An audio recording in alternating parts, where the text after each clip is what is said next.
थार नगरी बाड़मेर के सांचटा गांव में रविवार को हुए दर्दनाक हादसे ने दो परिवारों के चिराग हमेशा के लिए बुझा दिए। मकान की आरसीसी छत भराई के दौरान काम कर रहे 3 मजदूर अचानक करंट की चपेट में आ गए, जिससे 2 की मौके पर ही मौत हो गई, जबकि एक गंभीर रूप से झुलस गया। इस घटना के बाद पूरे क्षेत्र में शोक और आक्रोश का माहौल है। करंट की चपेट में आए 3 मजदूर जानकारी के अनुसार निम्बलकोट गांव निवासी श्रवण कुमार उम्र 30 वर्ष, कमलेश उम्र 20 वर्ष और सुजाना राम उम्र 18 वर्ष रविवार सुबह मजदूरी करने सांचटा गांव पहुंचे थे। काम के दौरान जब वे लिफ्ट मशीन लगा रहे थे, तभी ऊपर से गुजर रही बिजली लाइन के संपर्क में मशीन आ गई। अचानक तेज करंट फैल गया और तीनों युवक उसकी चपेट में आ गए। झुलसने से श्रवण कुमार और कमलेश की मौके पर ही मौत हो गई, जबकि सुजाना राम गंभीर रूप से घायल हो गया। हादसे के बाद ठेकेदार तीनों को लेकर राजकीय अस्पताल बाड़मेर पहुंचा, जहां डॉक्टरों ने श्रवण और कमलेश को मृत घोषित कर दिया। घटना की सूचना मिलते ही बड़ी संख्या में ग्रामीण और परिजन अस्पताल पहुंचे। परिजनों ने ठेकेदार पर शटडाउन को लेकर झूठा भरोसा दिलाने का आरोप लगाया है। उनका कहना है कि काम शुरू करने से पहले ठेकेदार ने कहा था कि विद्युत विभाग से 4 घंटे का शटडाउन लिया गया है, लेकिन काम शुरू होते ही बिजली प्रवाहित हो गई और यह दर्दनाक हादसा हो गया।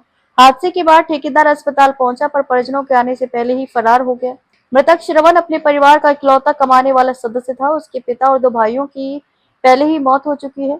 श्रवण के पीछे उसकी पत्नी और 2 छोटे बच्चे हैं, जिनके सिर से अब पिता का साया उठ गया है। वहीं मृतक कमलेश अविवाहित था। इस घटना ने 2 परिवारों को गहरे दुख में डुबो दिया है।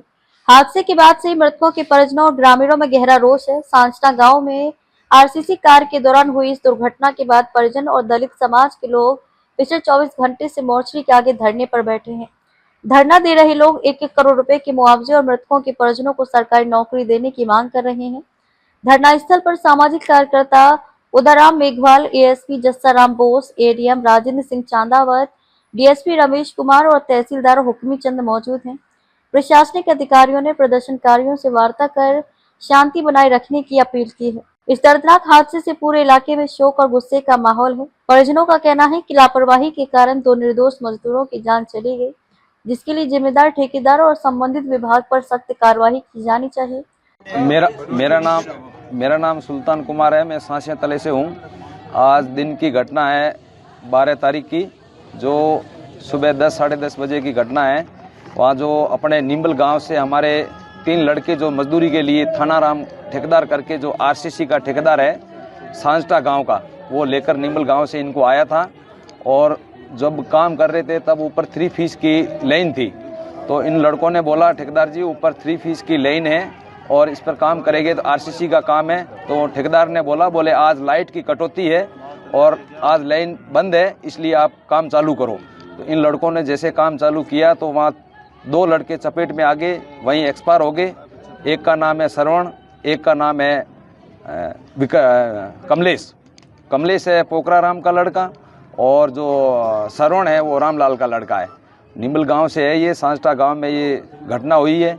और अब हम प्रशासन से ये निवेदन करते हैं कि जो ठेकेदार ने लापरवाही की है और बिजली विभाग से और प्रशासन से हम ये निवेदन करते हैं कि हमें उचित न्याय दिलाया जाए और मुआवजा दिलाया जाए। और इनके परिवार में, श्रवण के परिवार में अब कोई कमाने वाला नहीं है। एक इनकी माँ है और एक इनकी बीबी है और 2 बच्ची हैं, और इनके कमाने वाला कोई नहीं है। श्रवण की शादी तो लगभग 7-8 साल हो गए। हाँ, दूसरे की शादी नहीं, वो शादीशुदा नहीं है। हाँ, परिवार में उनकी मम्मी है, 2 भाई है, पिताजी है, दादी है, एक बूढ़ी, दादाजी है नहीं। उसके परिवार में नहीं है। उसके दोनों चाचा भाई थे। एक परिवार में तो कोई है ही नहीं कमाने वाला, ये श्रवणी था। और काम करने आज सुबह 12 तारीख को सुबह वहाँ गांव से निकले थे 8 साढ़े 8 बजे और 9 साढ़े 9 बजे वहाँ साइड पर पहुँचे थे। जो सांचटा गांव के कोई दुकानों का कार्य चल रहा था और उस पर ये करंट की चपेट में आई। ठेकेदार की लापरवाही की वजह से ये ठेकेदार कौन है, क्या ठेकेदार का नाम थानाराम है, चौधरी है, वहीं उसी गांव का ही है। मैं यहाँ बाड़मेर हूँ, अभी पता पूरा चल रहा है, बाकी अभी थानाराम करके नाम है और चौधरी ठेकेदार है वहीं का कोई। जागरूक टाइम्स के लिए बाड़मेर से ठाकरा राम मेघवाल की रिपोर्ट।